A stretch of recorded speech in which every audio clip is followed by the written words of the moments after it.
Être libre, c'est aussi consentir à ce que l'on n'a pas choisi. Si l'exercice de la liberté, comme choix entre différents possibles, a bien sûr son importance, il est capital cependant, sous peine de s'exposer à de douloureuses désillusions, de comprendre qu'il existe aussi une autre manière d'exercer sa liberté, moins exaltante de prime abord, plus pauvre, plus humble, mais bien plus courante en fin de compte, et qui est d'une fécondité humaine et spirituelle immense. Non seulement choisir, mais aussi consentir à ce que nous n'avons pas choisi. Nous voudrions mettre en évidence combien cette forme d'exercice de la liberté est importante. L'acte le plus haut et le plus fécond de la liberté humaine réside davantage dans l'accueil que dans la domination. L'homme manifeste la grandeur de sa liberté quand il transforme la réalité, mais bien plus encore quand il l'accueille avec confiance, telle qu'elle lui est donnée jour après jour. Il est naturel et facile d'accueillir ces situations qui, sans que nous les ayons choisies, se présentent dans notre vie sous un aspect agréable et plaisant. Le problème se pose évidemment face à tout ce qui nous déplaît, nous contrarie, nous fait souffrir. Mais c'est justement dans ces domaines que nous sommes souvent appelés pour devenir vraiment libres, à choisir ce que nous n'avons pas voulu, et donc parfois même nous n'aurions voulu à aucun prix. Il y a là une loi paradoxale de l'existence. On ne peut devenir vraiment libre que si on accepte de ne pas toujours l'être. Voici donc le point que nous allons développer maintenant, et qui est d'une grande importance. Qui veut accéder à une vraie liberté intérieure doit s'entraîner à accepter paisiblement et de bon gré bien des choses qui semblent contredire sa liberté. Consentir à ses limites personnelles, ses fragilités, ses impuissances, à telle ou telle situation que la vie nous impose, etc. Nous avons du mal à le faire, car nous avons spontanément horreur des situations dont nous n'avons pas le contrôle. Mais la vérité est celle-ci.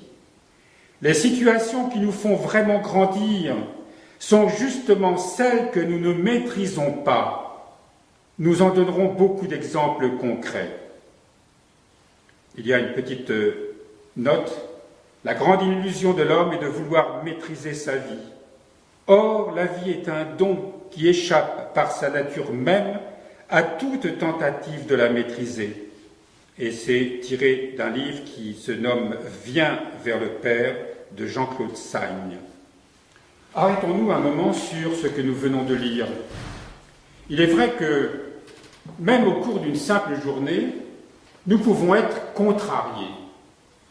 Et nous le savons, contrariés par les événements, contrariés dans une relation avec son prochain, entre époux, contrariés dans la relation avec les frères ou les sœurs dans la vie monastique, etc. Tout ceci, nous l'avons souvent travaillé ici, révèle à quel point nous sommes enfermés dans notre ego, révèle à quel point nous sommes enfermés dans cette humanité séparée de Dieu. Et nous avons besoin d'être mis en difficulté pour nous en rendre compte. Car ce qui n'est pas accueilli paisiblement, ce qui n'est pas accueilli dans la charité, dans la compassion, ou tout simplement accueilli comme cela nous est conseillé ici, paisiblement, sachant que là est la volonté de Dieu. Et lorsque nous sommes en difficulté, lorsque nous sommes plongés dans le trouble, c'est-à-dire dans une réaction quelconque, qui nous enlève justement cette paix intérieure, alors nous savons qu'il nous faut nous tourner vers le Seigneur, encore et encore, pour lui demander d'accueillir, d'accepter ce que nous sommes en train de vivre, qu'il rétablisse en nous cette paix, parce que nous savons que cette souffrance n'est pas celle qui nous vient des événements, n'est pas celle de telle ou telle attitude venue d'un frère ou d'une sœur. Cela nous est révélé, c'est vrai, mais ça révèle tout simplement notre orgueil. Notre incapacité justement à accueillir ce que nous devrions comprendre comme étant la volonté de Dieu. Dieu ne nous envoie pas les misères, évidemment, mais Dieu vient nous éclairer chaque fois que nous sommes prisonniers de notre petit moi. Et il se trouve, Dieu étant présent en tout et pour tout. Chaque fois que nous sommes dans la difficulté, quelle qu'elle soit, il est présent, il est là. Et notre Seigneur Jésus vit avec nous ce que nous vivons, partage notre souffrance. Nous l'oublions souvent, il a quitté la croix au temps de sa passion à Jérusalem pour descendre au tombeau, descendre aux enfers, ressusciter, monter aux cieux, nous envoyer l'Esprit Saint, mais il demeure avec nous jusqu'à la fin des temps, à la fois sur la croix, à la fois dans nos enfers, à la fois aussi dans sa résurrection et dans son ascension assis à la droite du Père, dans la puissance et la plénitude de l'Esprit Saint. Et souvent, nous méconnaissons que c'est là une occasion quand nous sommes dans la colère, dans la réaction, dans la victimisation, etc., toutes ces passions, ces émotions, ces sentiments qui nous traversent. Ils sont une réalité, évidemment, et on ne peut pas y échapper. Mais notre vraie liberté se construit à partir de cela et rien d'autre.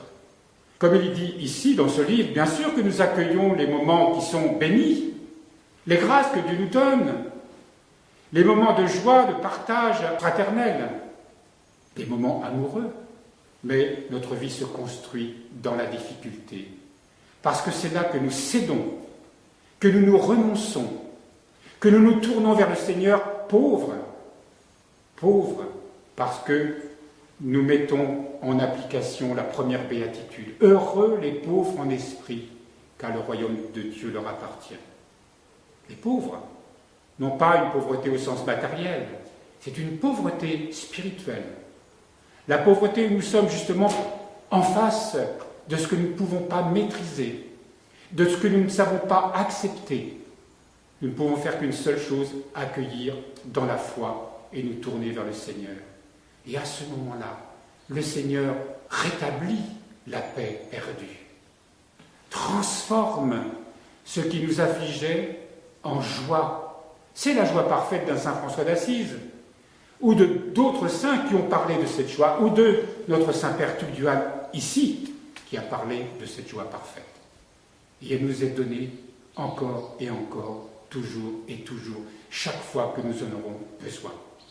Ne craignons pas de chuter, ne craignons pas d'être dans cette pauvreté. Elle est notre trésor. Mais elle est notre trésor seulement si dans la foi nous nous tournons vers le Seigneur. Sinon, elle est notre condamnation. Elle est notre tourment. Et au lieu de nous sauver, tel le mauvais larron, comme on le dit dans l'Évangile, celui qui se révolte parce qu'il souffre, imitons plutôt le bon larron qui, lui, au contraire, accepte, se tourne vers le Seigneur et reçoit la certitude que, à l'instant même, avec le Seigneur, il est au paradis.